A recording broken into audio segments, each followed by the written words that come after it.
Hey, what's up, Dean? Safe Performance. Been a while. We have been super busy, but actually starting to get things out the door, done, which is good. Blue car's gone.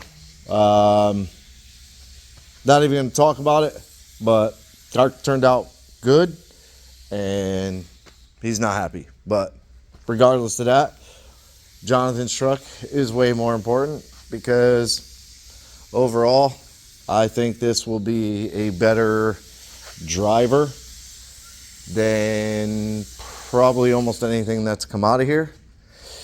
Mind you, it's a manual. I'm not a manual guy, but Jonathan loves his manual, so I'm more than happy to do it for him.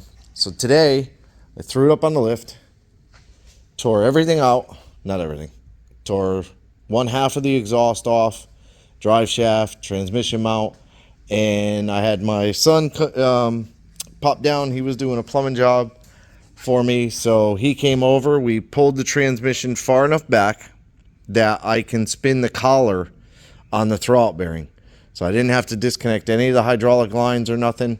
So I spun the collar. I think I went 3.5 turns, which is pretty far. So we stuck the transmission back up in there. Well, it seemed like it was pretty far, but they are super fine threads. But we stuck the transmission, went right back in, beautiful, everything lined up. It was so nice. The only thing you do have to do is pop. Well, I got it all back together now, but you have to pop the shifter off the top because the shift rod comes through the floor and you just can't get it back far enough. But not a big deal. It's just 4 little Allen heads. You pop it off. There's no gasket. It's O-ring, so that's like super nice.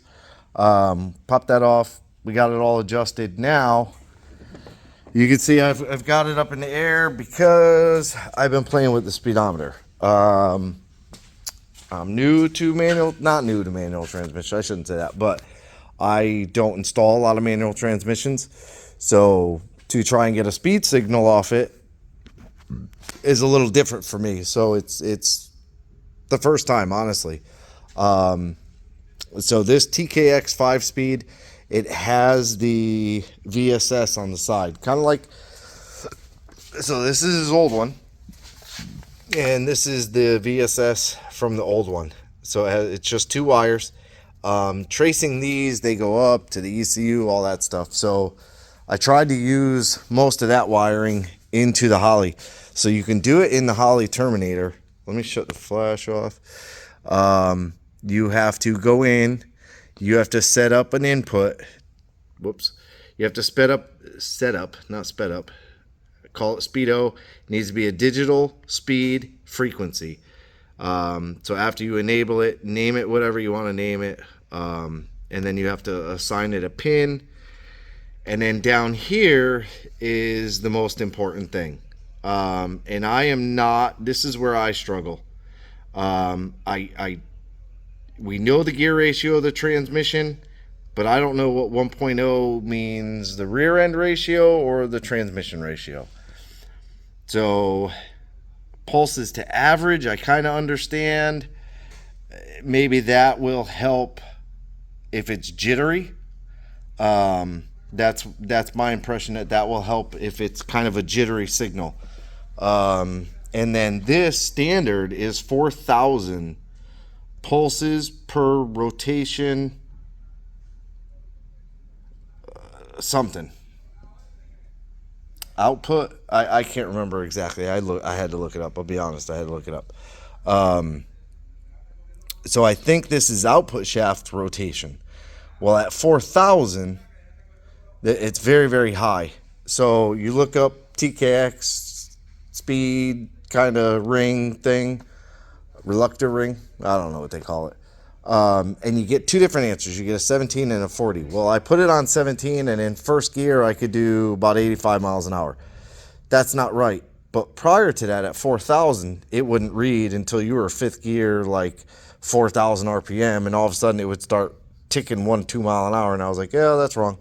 So I did a lot of research and looked it up, and I found 17 and 40. I put it on 17, and thing hauls ass in first gear. So I changed it to 40, And so far, it's just up in the air a little bit.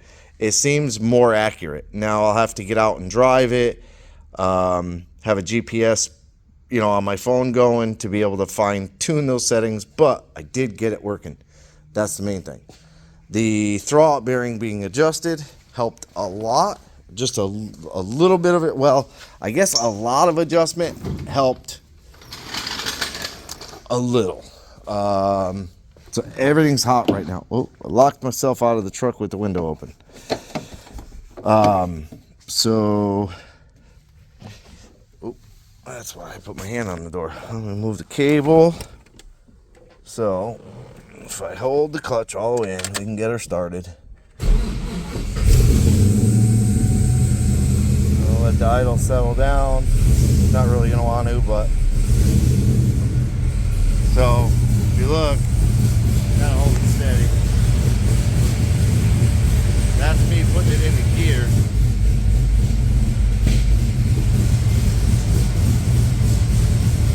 And it doesn't want to pull the truck forward. Pulls it back a little, but it doesn't do the big grind like it used to. So I think it might need a little bit more. I need to not be so ginger with it, I guess. I could probably double the amount of turns that I did today, because it does still, once you get it in gear, you start to release the pedal and it grabs pretty low, which is okay. I know the clutch needs to break in still and all that stuff, so there will be a little bit of difference in that, but I don't know that it'll be enough of a difference to not be uncomfortable, I guess. You want to be able to let the pedal out, a little bit, and then it start to grab and go. It may do that just breaking it in. That's kind of what I was told a few times over. But I got the intake tube done. She's tight, I'll tell you that much. So I put the 90 on. I originally had it this way, but there is just no room to stand an air filter up and get a fitting. It just wouldn't work, and I used a standard 4-inch air filter. It's like 10 inches long overall, and I don't want to do a small one or nothing like that. This one has an element in the end and element all the way around. So I got that on. I got the IAT sensor in. It's showing, it's reading. I gotta just make a little bracket. I think I'm gonna make a bracket to go down either to the cylinder head. That's about all I got. Yeah, that's about all I got is over there to the cylinder head. But the truck stayed right around 202, sitting here idling in a scalding hot shop right now, which is good. I still got to do these coil brackets. I don't know. I just don't know. I tried. This is the third plate I made, and it just doesn't seem to be right. So I'm really, really struggling with not just taking all the coils off. I mean, this side works good, but these two work good. Those two do not. So do I do a relocation for those two? Could do that. I just don't want it to look goofy. If I hit them, it wouldn't be so noticeable. Maybe that's the route to go. I did take his old bezel that is painted and put it on. But unfortunately, it has a crack. That's why he bought a new one. So this is the new grill on there, but she looks good painted like that. I do like it painted with the black insert. So I'm going to pop this one back apart. And we have the new one on the shelf that the painter clear coated. I don't know if he was going to give it away to somebody or something, but Richard's going to take care of everything. Richard's across the street from me. He's L&R Auto Body. Takes good care of me. But both Ranger emblems are now on. Both of them are on, and I did the same blackout treatment. We got the Third brake light up there. Brake lights are in. Yes, sir. Jonathan came by and threw a whole bunch of LED bulbs in there, which was pretty neat. I locked myself out again.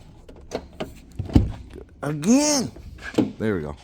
I can't do the headlight switch because the dash is over there. I haven't put it back together yet, but I can key it on and give her the old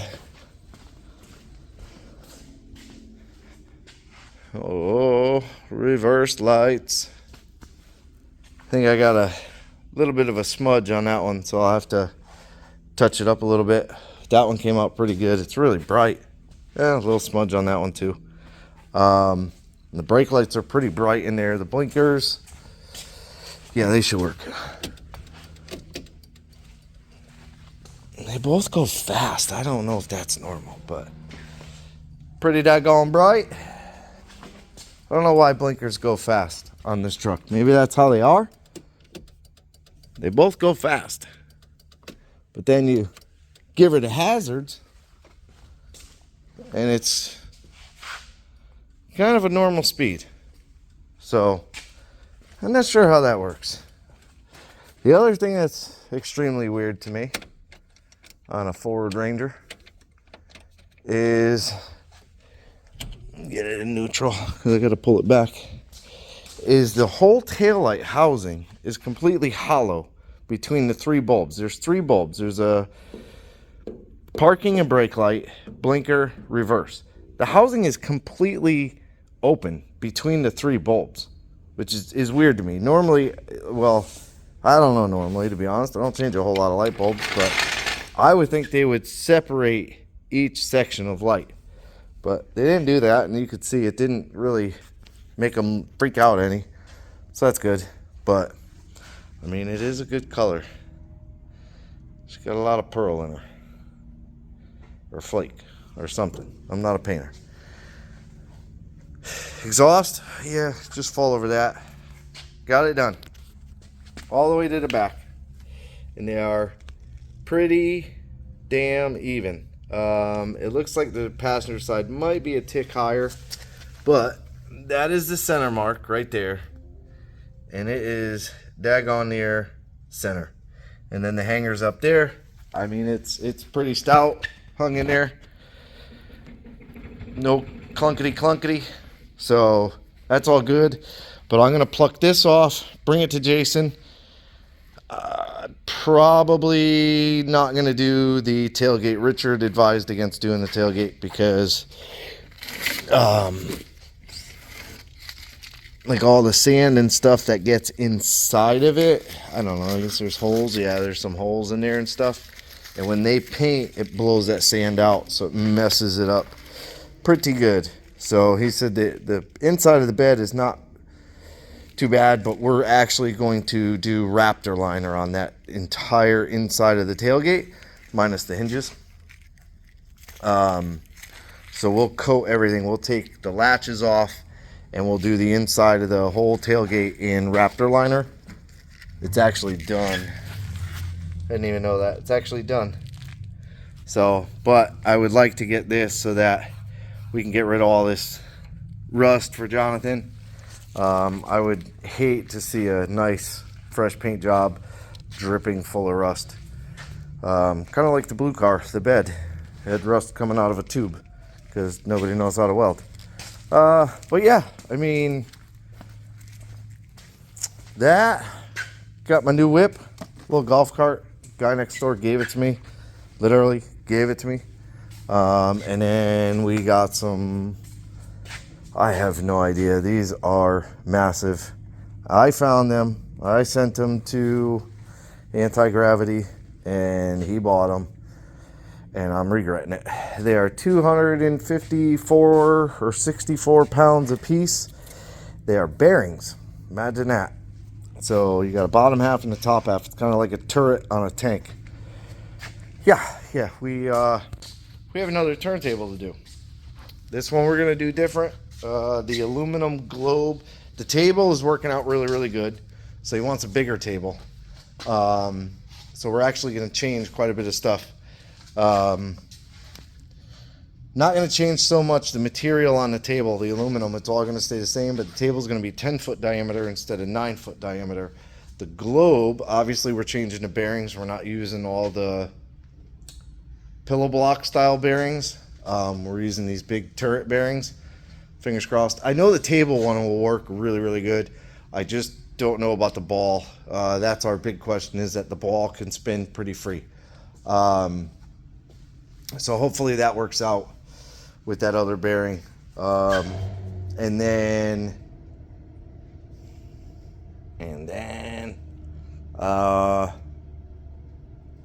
the ball this time we're going to do out of chromoly. The aluminum one, it actually cracked on the bottom where the big support plate is. The tube cracked. So, and that's from the tube being stretched to make it round.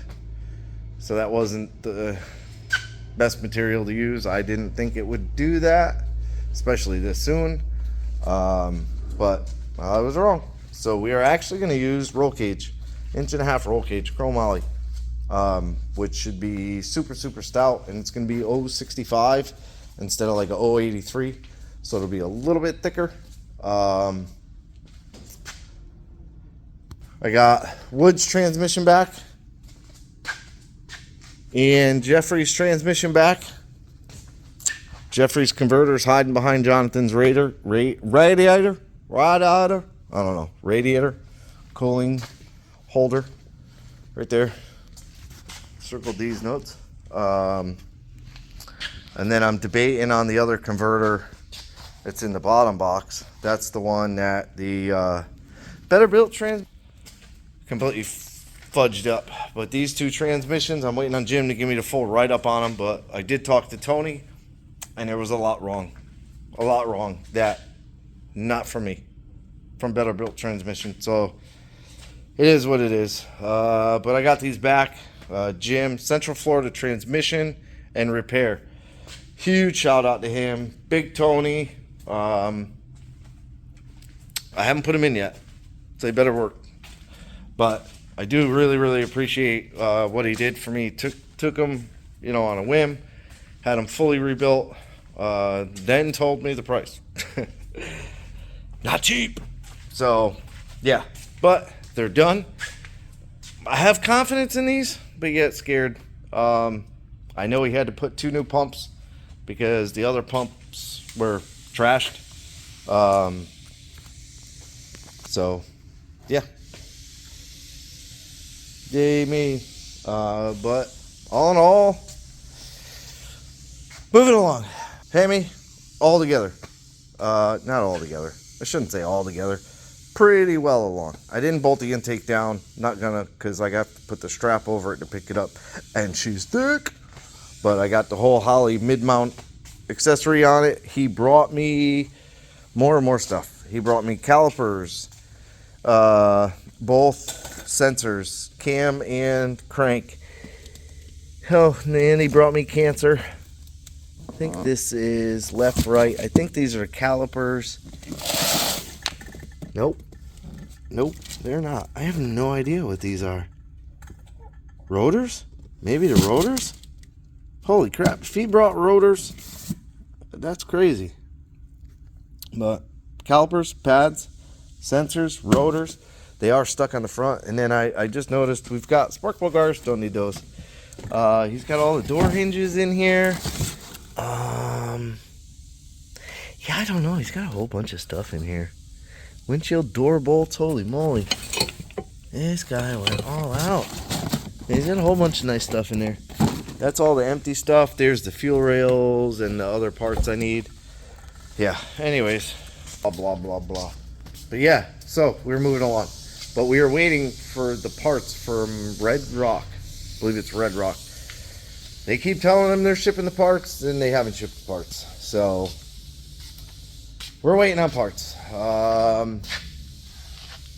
Waiting on the harness to come back. They convert the harness so it's all plug and play. They give you the pedal. They give you everything. So it should be a full bolt-in kit. Manifolds. They give you the manifolds. They give you everything. So I'll probably put the manifolds on this before I put it in the Jeep. and the transmission, because worst case scenario, I could pull the whole front clip off the Jeep and slide her in. So yeah, that's what I got. That's what I'm doing. Jonathan's truck. Hopefully tomorrow. The last thing I have is the fuel gauge, and I just ohmed the wire out underneath today, and she reads goofy. It overloads. So I'm not sure if there's something going on with the sender, or yeah, I'm not sure. So I'm going to try to trace that. I'm not really traced the wire back. I've already plucked it out of the harness a little bit, but I might have to drop the tank and fish around a bunch in there. Check the sending unit, kind of go through a swing on it. If it's bad, it's not a big deal. We'll just replace it. If it is bad, I may just ditch it and do the Holly LiDAR sensor. The only bad thing about having it on like an OEM application is you have to get into it to push some buttons to adjust it, calibrate it. So that might suck, but yeah, I don't know. Anyways, blah. Appreciate you watching. Like, subscribe, leave me a comment, share the videos. I really, really do appreciate it. Have a good day.